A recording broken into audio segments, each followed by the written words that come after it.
Hey everybody, I'm Jack Rita with Future Pastimes, and I'm the designers of the Adventures of Conan, which is an upcoming game from Gale Force 9. There's a GameFound page that is going to launch a campaign here in April. You can subscribe to that. There's a link in the description. And in this video, I wanted to talk a little bit more about some of the imagery that Gale Force 9 has made public. I can talk a little bit about what's in there. Can't go into a ton of details yet, but they also published a developer's diary, which is mostly me talking about the inspiration for the game and some of the mechanisms and elements of the game. So I'll go into that a little bit here as well. And there's a link to that. It's all on their BoardGameGeek page for the Adventures of Conan. So go check that out. I'll be posting more articles there as well as answering questions, those that I can answer or get into. And more will be coming available and public in the ensuing weeks and months. So one of the things I talk about is the artwork for the game is drawn from and inspired by Conan comic books. So it's the Dark Horse line of comics that I chose from all of the different art sources that were made available. I just really like the artwork. It's really crisp. It's less pulpy than some of the original Marvel art that was first made available, and that's the comic books. The Marvel stuff was how I was first introduced to Conan, so I do have a soft spot for it in my heart, and I have a lot of those comic books still, but it did go with the Dark Horse one, and it also drove which adventures, which characters, which kinds of bad guys and monsters and other elements would be in the game. So we're looking at here is the box cover, and this is actually not an image drawn directly from the comic books, but it is inspired by a lot of the art in there. This is an original piece done by Tom Ventre. I'm probably pronouncing that wrong, so Tom, you have my apologies. I definitely sympathize. But it does highlight Conan, of course, and it shows you a lot of the characters that you are going to see in the game as playable characters. Mostly allies. We have Abbott, we have Janissa, Valerius, Calanthes, Nestor the Gunderman. We do, of course, have Tothaman, who's one of the foes that you'll be able to play. And we have these fiends around the border there. And there is a fiend card, so you will be able to fight that as well. 2 to 4 players. Plays 1 to 2 hours, generally. That's pretty consistent. So let's see what else we have here. All right, so this is one of the character cards. This is the Conan one, Conan the Cimmerian. And we see that he starts in Cimmeria, which should come as no surprise. So the board shows a bunch of kingdoms, certainly not all of them. So it's a corner of all of the possible kingdoms there of the Hyborian Age. But Cimmeria is definitely one of them. So your Conan token will start there if you're playing Conan. At the very bottom, it lets you know which dice Conan is going to use. These are your 4 core dice, but you'll be able to get additional dice. So you've got 2 primary dice, so these orange ones with the white battle axe, and then secondary dice are the sort of bone-colored ones with the orange battle axes. And this battle axe symbol is the Conan character symbol, and that will become important as you learn how the game is played. The character card gives you a unique ability, so he can use any fate token and that's called a warrior. So as a warrior, and then flip this card. So each of the character cards has a different ability on each side. So there's a different ability that Conan will have on the other side. And one of the ways that you access that is by using this ability. You flip the card, and now you've got the other ability. And there are other ways that you can flip your card. But at the start of the game, you're going to choose which side you want to have as your ability face up.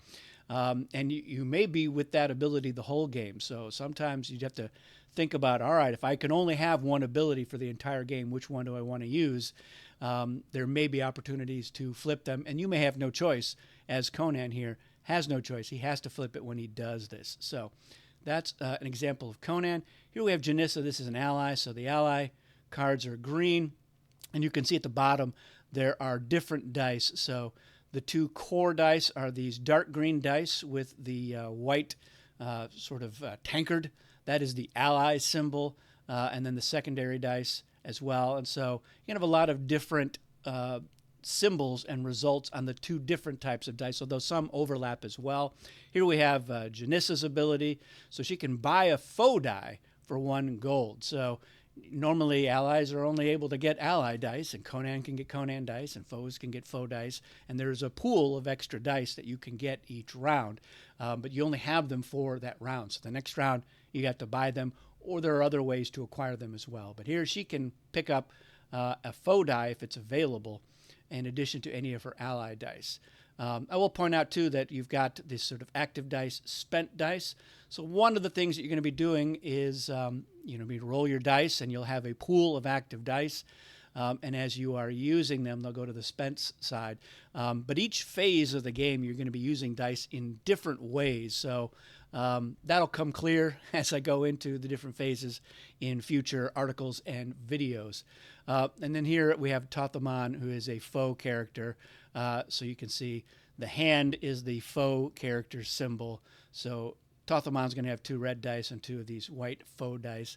He starts in Stygia. Now, we'll point out, if we go back, Janissa as an ally doesn't have a starting location, and that's because the ally is always wherever Conan is. So that is it's easy to keep track. Where am I? Where's Conan? Tathaman starts in Stygia, so that also, if you know who Tathaman is, that makes sense for him. And his ability in the main phase, so that's one of the phases. As your action, you may place an active die, one of the ones you haven't used yet, on an encounter or adventure, and it counts as an additional required result any player must roll, even Tathaman, if necessary. And like I said, that'll make sense eventually as we explain how all these different things work. Here is an example, a lot of the card backs. Now, all the art from the Dark Horse comics I really enjoy, but Gale Force 9 I thought did a great job with their art direction. I really like the looks of these cards. They incorporate symbols that are used. So that's that warrior symbol again, which is on the back of the plot cards. So that's a part of one of the phases. We have the event. That is a sorcery symbol. There's Conan's battle axe again on the adventures. And then the skull, we'll talk about what that is on the encounters. And you can see a little bit in the background, some of the board with the different kingdoms. And I'll talk a little bit more about that. Here we got more of an example. This is an encounter. So the encounters are going to be different monsters and bad guys that Conan and other characters may have to face. I'll give you a little bit of a background. So the encounters are going to be where they happen is going to be on the card. So you're either going to have a type of kingdom or kingdoms with attributes. And here we have a warrior. So anytime if the encounters are unlocked, that's a phase that doesn't always happen. You're going to check to see where Conan is, and if his location matches any of these encounter cards, then he'll have to face them. Here we have what the rewards are. So there's going to be victory points and other things. The penalties, you'll suffer a wound, and I'll talk more about that. And then the results that you're going to need to get, and I'll get more into how that works as well in a future lecture.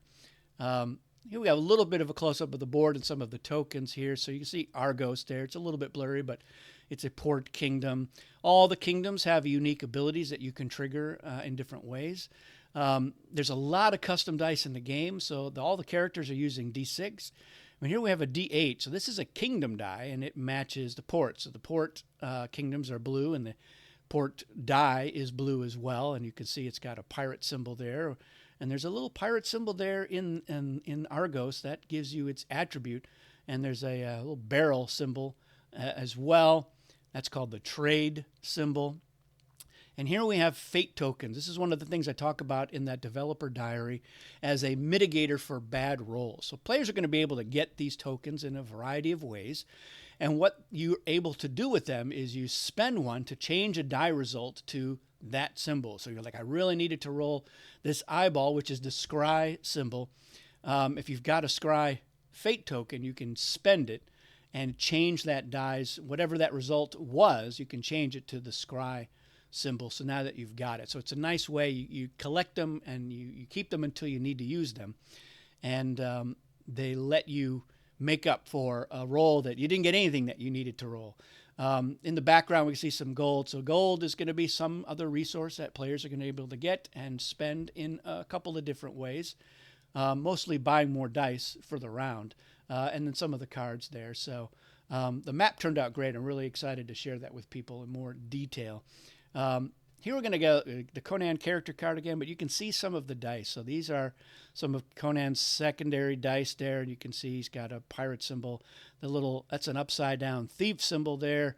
There's Conan's character symbol, the battle axe with the star, which is a wild. And there's some of his primary dice.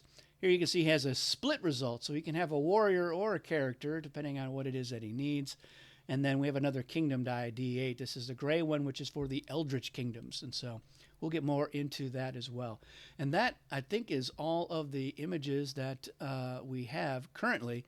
So go check out that developer diary.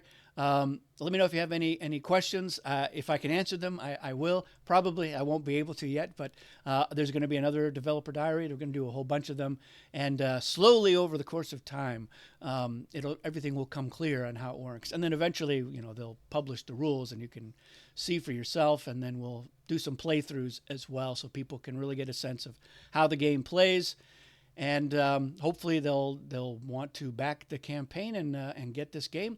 So that's it for this one, everybody. Thanks for watching, and hopefully we'll see you again soon.